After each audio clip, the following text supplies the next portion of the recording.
All right, now when many people hear the word kidney failure, they often assume it's a rare or say something rare and something that only happens to, other people. But the reality is far more alarming. Kidney disease is becoming an increasing health concern in Nigeria. And one of the reasons it is so dangerous is that it often develops silently. By the time symptoms become obvious, the kidneys may already be severely damaged. And in a country where routine health checks are not common, many people are walking around with risk factors they do not even know they have. So this morning, joining us is someone who has lived through kidney failure and has survived it. We have Kayode Ajala with us, the former editor of Hints magazine, and we're also joined by Dr Adegboyega Faponle, a transplant neurologist, who will help us to understand the science, the risks, the treatment options, and realities of kidney disease. So, gentlemen, both of you are welcome to Jasiri this morning. Good morning. Thank you very much. It's good to be here. Thank you. Catherine? All right, Dr. Faponle, let's start with you, okay? When we say someone's experiencing kidney failure, what exactly is it that's happening inside the body? I didn't get your question. I lost you. What was your question? Okay, I'm just saying, basically, when we say someone is experiencing kidney failure, what exactly is the process that's happening inside the body? Okay, thank you for having me. Before kidney disease becomes very overt, at least 50 to 70% of maybe the inner structure of the kidney might have been lost. Wow. And then the signs start manifesting. And so it's right. Your theme for today about it being a silent disease is quite right. So to get to the stage whereby the kidney disease now becomes very overt, a lot of damage, a lot of things might have gone on unnoticed by the individual. The kidneys play very, very central for everybody's overall existence and anybody to be fine and to be in a proper state of homeostasis. The kidneys play that central role, vis-a-vis producing urine daily, ensuring all the toxins, that unnecessary toxins in your body are cleared out, ensuring that you have enough blood supply, vis-a-vis the production of the blood hormone, ensuring that blood pressure is also well controlled, providing enough buffer so that you don't have too much acid or too much alkaline in the body. And so you can imagine this kind of organ, it being defective. It puts you in a very, very off state, as it were. Individual becomes extremely very weak, can't concentrate, bones are not strong. And eventually, if nothing is done, the individual might lose his life. Okay, so that brings me to our guest in the studio who is also a kidney transplant recipient. Before your transplant, Mr. Ajala, was kidney disease something you had ever thought could happen to you? Was it something you felt that was on the peripheral? What had you even heard about it, or what did you know about issues surrounding or concerning the kidneys? Well, I had never thought it could happen to me. Mm-hmm. Of course, I had heard about kidney disease and all that, not deeply, on the surface. I'd even helped, before it happened to me, I'd helped on one or two occasions to raise funds for people who were going through kidney failure, and we needed to rally around to get money. But I never for a second thought it will happen to me. That's just it. All right, let me stay with you, Kayode. When did you start suspecting that, something wasn't well, like your body, there was something off? Yeah, it became quite obvious when I collapsed in church. Yeah, I collapsed in church. That was December 2020. I was in church. I took myself to church. I drove myself to church. And you had not been feeling anyhow before that? But before then, I was going to come to that. Before then, I noticed that I began to lose appetite. I couldn't eat well again. And because I couldn't eat well, my weight started dropping. Yeah. And people started noticing. You know, when they see me, they ask me, what's happening? Why are you losing weight? And I tell them, no, there's nothing wrong with me. I didn't think for a second that it could have anything to do with my kidney. In addition to that was the fact that I was always tired. I was always very tired. You know, even if I sleep all night and wake up in the morning, I still wake up tired. You know, and even then I think, I guess I was a bit careless. I didn't still take any serious step towards correcting that until that day when I went to church on a Sunday, and I was there in church, apparently hale and hearty, but all of a sudden I began to feel funny. I began to feel hot from inside. And the first thing I asked for was a bottle of cold water because I was feeling hot from inside.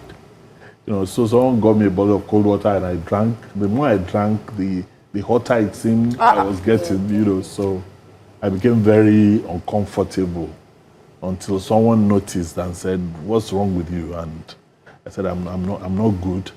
I would have to leave the church. So we were still talking about that when I stood up, picked up my things and was about to go out. And all of a sudden I just blacked out. I collapsed. That was, you know. And you woke up in the hospital? No, I woke up there anyway, still on the floor. About a few minutes later, they had tried everything, water and all that. So when I came back, they took me into a room. And I still didn't know what was happening until I got to the hospital and tests were run. Blood level was very low. I was told I had a 19% blood level in me, which was quite low. Very low. You know, and then further tests revealed that my kidneys had packed up. And it was like a death sentence was pronounced on me, you know. And the next thing was to start doing dialysis. Wow. Yeah. You know, Dr. Faponle, I'm sure you heard Kayode speak about some of the symptoms that he experienced, but I want to just ask, how common are these kind of symptoms when it comes to the issues of kidney failure? What other signs should one be looking out for? You heard his own description. Are they common presentation when it comes to kidney failure, or are there other prominent signs that anybody need to take notice of? And I just want to add, because I wake up tired. I think you wake up tired. When did I wake up tired? It's talking. I'm trying to check off place and be like, do I need to go and see my doctor? Because it seems like there are lots of diseases that have some similar symptoms. So are there any specifics that can help us, maybe point us in the direction of kidney issues? Well, like I explained to you earlier, saying that the theme for today, it being a silent disease, is quite apt. Usually before the kidneys get to you start having symptoms, like Mr. Ajala mentioned, at least about 50 to 60% of the kidney is already gone. And so usually at the initial stages, you probably might not feel anything. You still might feel strong. You still might feel okay. But by the time you get to the level whereby you start feeling so weak and tired, a lot of damage has already taken place. Yes, you are right that some other disease scenarios might have this kind of presentations. Some other diseases might have certain things like you mentioned, but nothing will, no other disease scenario will present with you not being able to make urine, or the urine output reduces significantly. Absolutely, nothing like that. It's unique to the kidney. Some other disease scenarios you might have, maybe body swelling, which you see in kidney disease, maybe in the liver or a heart failure. Yeah, body might be swollen. But I mean, the peculiarity is that at the end of the spectrum of kidney disease, production reduces significantly, or the individual doesn't make any urine at all. It mentioned things that PCV being 19. And so if the kidneys are not working, one of the things that you also see that might be a strong kidney disease is the fact that your blood levels might also might really be dropping. And obviously, if blood levels are low, you will feel tired. Oh. Might be at the might be very, very minimal. Just because the kidneys are not working. Dr. Faponle, just hold on. Yes. Hold on. I can hear some fluctuation, it seems, in your audio. This is a really important conversation for Nigerians. We're going to take a quick time out to give our Abuja studio an opportunity to check out any technical issues. And then we'll pick up the conversation from there. When we come back, this important conversation about the silent killer among us continues. Stay with us.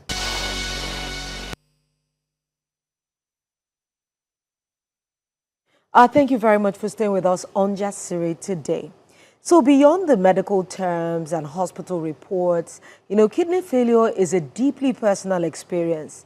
It changes how you eat, how you sleep, how you work, even how you plan your future. And in many cases, how you survive from one day to the next. For many patients, it means endless hospital visits, emotions, emotional exhaustion, financial pressure, physical pain sometimes, and uncertainty about what tomorrow looks like. And now, while, the doctor might treat the disease medically, patients and families are often fighting emotional, psychological, and financial battles, at the same time. Mr. Kayode Ajala, sorry, before the break, we were all gushing and like we're sitting beside the legend storyteller, What we're talking about, I want you to pick up where we left, just before the break. Many Nigerians, rely heavily on self-medication. Anybody who has bettered one child, trust me, we are doctors on this table. And, and unfortunately for us, the influx of herbal remedies and everybody is touting one, cure or the other online. How much damage can these habits, really do to the kidney over time? Because I'm sure with your experience, you must have been offered myriads of miracle remedies. And were you ever tempted to go the herbal traditional way? Let me begin from where you stopped. Of course, I had people offering all kinds of things, all kinds of medications, herbal and all that when I was going through my experience. But not for once was I tempted to try them, because at that point in my journey, I knew the damage that will cause. Maybe if it had been offered before I had kidney failure, maybe I would have tried it. But once I was in it, I had learned so much about what I was going through. I knew that the herbal stuff would only worsen my situation. But let me take you back a bit, Before this happened, decades before it happened, really, about well over 20 years before it happened, I was diagnosed of high blood pressure. Oh, yes. And I was quite young then. That was the first time I got to know. So I was put on medication. Or perhaps because I was carefree, young. You didn't take the medication? I didn't take. After a while, I just... the medication was supposed to be continued for life, according to... And I kept wondering, why would I take medication? I wasn't feeling bad anyway. I wasn't feeling sick. I was living a normal life. So sometimes I would take the medication and sometimes I won't. Wow. After a while, I even stopped completely. Yeah. So, and I had this blood pressure thing, So somewhere down the line, I want to believe, and let me also add that in those days, I was into alcohol. Mm-hmm. Yes, I I loved my beer, I loved my brandy, and I loved my cigarettes, you know, and it was a lifestyle for me. I was just enjoying myself. Yeah. Although when I was diagnosed of renal failure, kidney failure, what the doctors told me was that it was caused by uncontrolled high blood pressure. You know, that was what they told me. I didn't bother to tell them what I'm telling you. Mr. Ajala, hold it there. I want to bring Dr. Faponle back into the conversation because these points you've made are very important. So, Dr. Faponle, we're a country that has agbo is. I'm very sure it's on the street somewhere here. Somebody is carrying. They're carrying it around. They're selling. A lot of people do traditional and herbal remedies. Let's talk about that in terms of the damage that can cause.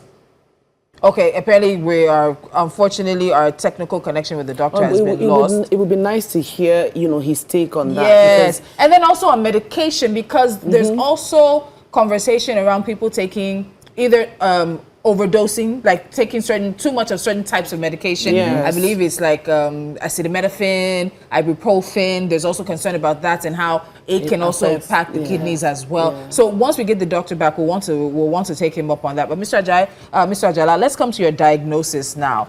And look at what stage. So obviously you've collapsed. You've gone to the hospital now, and they're telling you that you have kidney failure. At what stage did you present? At what stage did you present? What was dialysis the only option, or from the very beginning they told you that you only have this many months to get a transplant done? What were you told? Oh, immediately I got to the hospital and they ran the tests, kidney functions test. The results came back and I was told that 2 kidneys had failed. There was also the problem of my blood level, which had dropped to 19%. So the first thing they did was to start transfusing blood, you know. So I was in the hospital, and then the following day, I think the head consultant came, and he was the one that told me that, look, your kidneys are gone. The only way forward now is for you to be on dialysis. How old were you when this? I was 56. I was 56 years old, yes. And he told me I had to be on dialysis. And he was good enough to tell me that dialysis is not a solution. It's just to keep me going. Until the transplant. Until the transplant. So, so ultimately you needed to have. So he told me I should make up my mind to do a transplant. And for me, that was like pronouncing a death sentence on me, because I just initially hit me so badly, you know. I just lost composure and everything, you know. But after a while, I pulled myself together and I began dialysis. And once I began dialysis, I didn't think it was that bad, you know. When I did the first dialysis, I felt better. I had lost appetite. That day I ate very well after the dialysis session, you know. But I still held on to this hope that you may not need a transplant. After a few dialysis sessions the kidneys will peak and I will be fine. I held on to that hope and I was praying about it. But I kept going for dialysis 3 times a week. Weeks turned into months. I was on dialysis for 8 months. How was that for you, man? Because it leads us to our next question. It's not very easy a path to take, because there you are still holding on to hope and hoping and praying fervently that you don't have to go through the route of transplant. But how was it for you? Because that can be draining financially. The physical, the mental, your whole mental state of mind. How was it for you personally? And what was the darkest? You see, renal failure just takes away your whole life. You know, takes everything away, because it got so bad that I couldn't even hold my toothbrush to brush my... Yes, and my hands will be shaking. So even the bones were already affected, were weak. So I I began dialysis, and I was lucky. I want to say it's luck, because I kept meeting doctors, nephrologists who told me the truth. There was a particular nephrologist I met, even when I was holding on to hope, and he looked me straight in the eyes and told me, listen, Ajala, if a miracle happens, your kidneys can come back. But medically, you have to go for a transplant. So if you are holding on to that hope, well, only a miracle can do it, And once I had people talking to me like that, I quickly made up my mind. That, so let's bring Dr. Faponle back into the conversation, and he's a transplant nephrologist, which is why he's part of the conversation today. And there was a point that Mr. Ajala was making about his previous lifestyle. All things have passed away, so we'll leave it in the past. But he made a point about his lifestyle, and I think I want us to pick up from that point as well. Are there certain lifestyle habits that can negatively impact the kidneys? Then this whole traditional and herbal medicine, I won't say it's a craze because it's part of our culture, but traditional and herbal medicine, what role do they play in possible kidney issues? Then I'll add to that, we were talking before you came back about even medications. There's concern about how much medication. I'll add to it supplements. I'm reading out now that even supplements, too much supplements can also impact the kidney. So Dr. Faponle, I'm putting a lot together right now, but tell us about the decisions we make every day, the things we choose to ingest and to eat and to do every day that can be negatively impacting our kidneys. Yeah, so yes, the truth is that we are products of our decisions. Habits like not as simple as not taking enough water regularly on a daily basis. It's also a risk factor on the long term for you coming down with the kidney disease.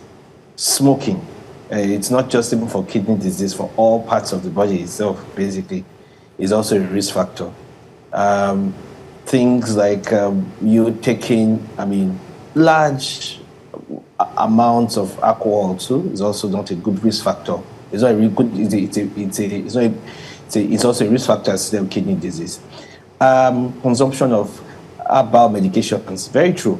Herbal medications, usually we often think yes because they are all natural and they should be safe, but honestly speaking, they pose a lot of challenge and also a lot of problems to the kidneys because, you would think, because every certain medication as well has a potent side effect. And that's why even the ones you get from the hospital have certain amounts that you take, the best time you should take it, the dose you should take it, and then you are sure about, and the doctor will also tell you about what the likely side effects can also be. You don't get that with a lot of herbal medications. You don't even know the route of excretion for some of these medications. You don't know what quantity that has been verified on large-scale studies that you would consider safe for the individual. So that's always the problem with taking herbs. And certainly, even for the orthodox medications that you see in the hospital, there are certain things that we will not give if you are at risk of coming down with a kidney disease, because they would fast track the deterioration of your kidney functions. So you would also assume the same thing with some of these herbal medications that some of them are excreted via the kidneys, and some of them can contribute towards damaging your kidneys. And so it's on the large run, because you've not verified some of these things, you don't know some of the pharmacodynamics and pharmacokinetics. Yeah. Many times we say stay away from it because they can damage your kidneys as it were. And that's why we shy away from that. In our society, people also taking medications without painkillers. Yeah. You can walk up to any pharmacy and get any painkiller, particularly the non-steroidal anti-inflammatory medications. Those drugs, if you take them consistently over time, can also damage your kidneys. Yeah. It's essential that if you have a pain, you should get a consult from medical personnel and not just subject yourself to going to the pharmacy and just picking up anything and without just taking anything that way and you are going to be damaging your kidneys. In the environment, we also think of bleaching, particularly taking bleaching agents that have that are rich in mercury. These things, and then hydroxyprenol. These things contribute towards being stored up in the body and can also damage the kidneys. So it's these are habits over time that contribute to, particularly even if you're at risk, they make the deterioration of your kidney functions go downhill very fast. All right, well, okay, so we need to go on a quick break. I was going to ask a question, Dr. Faponle, but we'll need to quickly take a break. When we come back, we'll move to that question. Please stay with us. All right, thank you for staying with us on Jasiri. We're still talking kidney disease in Nigeria, and we still have our guests in the studio, Kayode Ajala, and also in our Abuja studio, Dr. Faponle. Thank you for staying with us. Now, let me come back to the question that I was going to ask before we went on that break. Dr. Faponle, this is for you. Let's focus on dialysis right now, because so many people hear about it, but they do not truly understand what it is all about. So medically, what exactly does dialysis do for the body? So it's we call it some form of artificial kidney, mechanical artificial kidney. That helps to do some of the functions that the natural kidneys that you have inside will do. They do about, they perform about 30% of what the natural kidneys will do. Vis-a-vis helping to take out some of the toxins that should have been cleared via the urine that you will have made. And so that's essentially what they do. They also help with providing some form of buffering activity. But in terms of providing blood or providing calcium support or making the bone strong or doing some other things that the natural kidneys would do, they don't do that. And it's not as efficient as what the natural ones would do. So an individual would have to be connected to that machine. An individual who has been diagnosed with end-stage renal disease will be connected to that machine over a period of 4 hours. Usually, the usual prescription is that you should do it at least, if there's end-stage renal disease, you should do it 3 times a week. If you compare that with what the natural kidneys will do, the kidneys in the body, what the kidneys will do is that the kidneys in the body work 24/7, doing 24/7 on a daily basis. The mechanical kidney out there will just work for 4 hours, max, usually no more than 3 times a week. That's about 12 hours a week. So you can see it's not extremely very efficient, but at least gets the individual going until he is ready for transplants. So all the waste products, toxins, you clear that with the dialysis machine. Okay, Dr. Faponle, I want to stay with you because we are now talking about transplants, and we're going to get to Mr. Ajala's very personal experience. But one thing that I wanted to ask you, we're seeing, okay, let me not assume, are we seeing an increase in kidney issues or kidney-related diseases in Nigeria? One, are we seeing an increase of people who present late, which means that they're coming to you by the time they are in end-stage kidney disease? And what's the youngest? How young is the youngest person that you have seen experiencing a kidney-related issue or kidney failure? Yes, we're seeing an increase. And I mean, we're seeing particularly in the young age group, we're seeing an increase in kidney diseases. There's virtually a need for, even from my own practice as a person, it's virtually every single day there's somebody new who probably I'm seeing that has some kidney disease or the other. So there's an increase, and that's the same stats you see, I mean, at least in this part of, in Nigeria as a whole. Maybe a lifestyle, people are probably also not controlling their blood pressure well, and also controlling blood sugar well too, but there's definitely an increase. youngest I've attended to will be a 6-year-old individual, a lady. Yes. I mean, you know, some 6, yes. 6 who had a kidney disease. And we even had to, I mean, yes, I've seen a 6, I've seen an 8-year-old girl we had to even also do a transplant for. Yeah, so you see that in this young age group too. Some of them might most likely be from genetic causes, maybe due to no direct causes, no direct cause from them, but just being transmitted from their parents down to her, and then she just manifesting that early. But yes, we see that in the young age group. We had to transplant some of these individuals in this category, as it were. Wow. All right, let me come back to Mr. Ajala. We know that Nigeria is a peculiar country, and our health sector goes through dialysis regularly. Honestly, because we need to call a spade a spade. When it comes to dialysis, there are so many things that are gray areas for a lot of people, and most of it are really deeply rooted in financials, because they are quite expensive to get if you want premium treatment. Let's look away from all our medical sector and all the issues that they have. But one of the things that he has left us with is the lack of trust in the system. I would say that Nigeria's relationship with the health sector is like a woman who has a bad marriage. Bad today, toxic, fighting today, reconciling tomorrow. Because I had asked off camera that, did you get the kidney transplant in Nigeria? And you did say yes.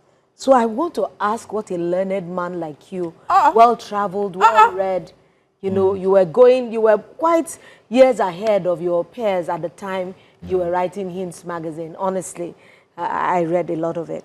And what made you decide to do your transplants in Nigeria? Well, a number of reasons, actually. One is that even when I travel out of this country and to anywhere in the world, I have a lifespan of how long I want to stay. After the first 9 days, I want to come back home, no matter where I am. I don't know why that is like that, but once I travel out of Nigeria, 9-10 days, I'm restless. I want to come back home. That's one. Two is that we just come out of COVID. COVID-19 had done a lot of damage at that time. And we had just come out of it when I had this renal failure. I had the option of going abroad to have my transplant. But like I said, I thought about my not wanting to stay abroad for a long time. If I have to stay abroad for my transplant, I might have to stay there for months. Yeah. And I didn't think I would be comfortable with that. Two is that we had just come out of COVID.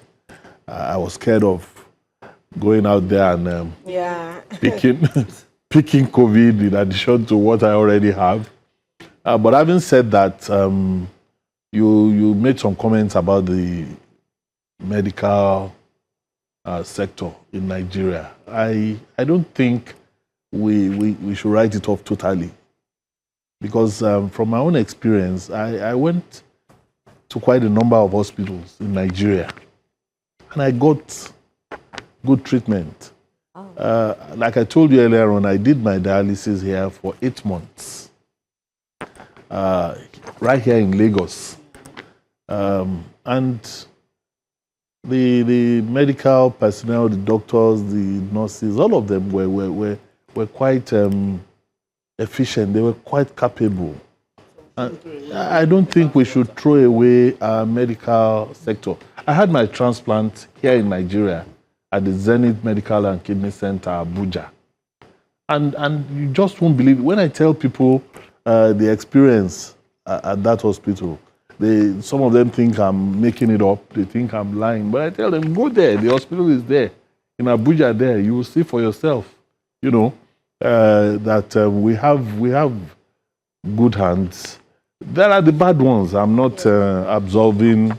The inadequacies are there. But what I'm saying is that we shouldn't write them off. Completely. That we shouldn't write that sector off completely. Was it a private hospital or was it government hospital? No, it was a private hospital. It was a private hospital. Okay. Even the hospital where I did dialysis here in Lagos, private hospital, and it wasn't that expensive. All right. Now, let's come back to Dr. Faponle. I actually have a two-part question for you. First of all, how accessible are kidney transplants in Nigeria today? Do we have enough specialists, centers, and systems to meet the need? And also, one of the biggest concerns for many families, of course, is cost, just like Lolo has actually said. But realistically, how expensive is a kidney transplant in Nigeria, including surgery, medication, and post-transplant care? Well, not just in Nigeria. Transplant surgery, medications are quite expensive. It's not just a Nigerian thing. In fact, if you compare some of our costs here in Nigeria and you compare some of the things that you would get outside the country, it's far cheaper here and for the same kind of service. In terms of specialists, in terms of full manpower, well, maybe not 100%, but it's improving. It's improved significantly over the last couple of years. In terms of strengthening the whole program, as it were, vis-a-vis being able to provide enough donors for patients, it would be nice to speed up a conversation on what they call the disease donor program, where people who about to pass on or about to maybe heart dead or brain dead can give up their organs easily. I'm sure that will go a long way in helping the program we have currently. It's a conversation that needs to be, needs a lot of legal backing and National Assembly backing, but it's a conversation that needs to go on. It's something we need to talk about. That will help improve equity and access, particularly for donor, because I know one thing that's maybe not helped, maybe helped us, at full length is just this, the donor thing, as it were. But in terms of the specialists, the know-how, manpower, it's improved significantly over the last couple of years. Mm-hmm. All right, so beyond the surgery itself, people don't realize transplant patients remain on medication for life. Mr. Ajala, so from an experience standpoint, what was long-term recovery and management actually? What was that like for you? Well, getting the transplant done and surviving the transplant is just the beginning of the journey. Mm-hmm. Surviving afterwards is where the real work starts. And one, you are on medication for life. You mustn't play with that. And you must adhere strictly to the timetable for taking your drugs. I'm going 5 years now after transplant. Wow. In September, it will be 5 years. And I can tell you it takes a lot of discipline because the doctors are not there to breathe down your neck. Yeah. The nurses are not there to breathe down your neck. Yeah. You can easily get carried away. You're feeling very healthy right now. You're feeling very strong. Yes. And you can get carried away and say, I don't need to take this thing today, or I don't. But you shouldn't do that, because once you start doing that, within a short time, it's going to be more complications. Yeah, there will be complications. Can you give us a bit of specifics as to some of the things you can't do or have to do in moderation, or like in terms of how your lifestyle has changed post-transplant? I told you earlier on that I load my brandy and that one has stopped. My beer and my cigarettes, all that has stopped. Yes, sir. I do not exert myself too much. I don't do anything that would strain me. I don't. Once I see that it's taking too much of a toll, I drop it. I make sure I get enough rest. I eat the right things. Is there something you can't eat? What about meat? Well, meat I take moderately. Some have advised that you shouldn't even eat it at all. You know, but I take it moderately. I concentrate more on chicken, fish. You know. What about swallow? Swallow, yes, I take in moderation too. In moderation, and I run away from fatty things. So you can eat plantain. Oh, I can, but maybe if it's something? boiled, Or grilled. you know, fried foods and all that. I try to moderate. But as it's well. just a complete change of lifestyle. It takes a lot of discipline, and I've seen post-transplant patients who wake up one morning and just feel, hey, I can't continue taking these drugs. No. And then they do what? And they go right back to square one. After somebody has donated a kidney. Oh, yes. I don't want- I've seen that happen. I'm very quick. Who donated for you? Well, If you can ask. I got a donor. I got a donor, not even from this side of the country, who was willing to save a life. Wow. You know, and we talked, and I still have a relationship with that donor till today. Wow. You know. So. Wonderful. I just wanted to ask, because this is off question, you know, when people go We have 2 minutes. Let me just tell you. Okay. We will ask him behind the scenes. Yeah. How regularly do you think people should have, you know, their kidneys checked? And how often should, you know, realistically, should people test for their kidney functions? Because everybody fears hospital. Once you ask people to go and do a medical test, it's like, oh, you want to find what you don't need to see. Let's have Dr. Faponle answer that question. I was going to say that. Dr. Faponle, the question is for you. Well, as soon as you cross over 40, duty beholds you that you should have like a full-fledged general test every year. If there are some risk factors in your family, of course, that maybe in terms of kidney disease, as it were, you could start earlier than 40. I mean, if you think some genetic factors are running. But as soon as you cross over 40, you should test. And somehow, even if you you don't want to spend all that money, but some of the baseline kidney tests are cheap. The urine test that will confirm the presence or absence of protein is very cheap. The blood test for creatinine, as it were itself, is also cheap. These are things that you can do and check on a yearly basis. Particularly if you're also hypertensive, particularly if you're also diabetic, this is something you should check on a yearly basis. Wow. All right. Well, this was such an interesting conversation, and I definitely learned a lot. A very big thank you to our guests, Kayode Ajala and Adegboyega Faponle. Thank you so much for joining us on the show today. This was such a powerful, honest, and deeply necessary conversation.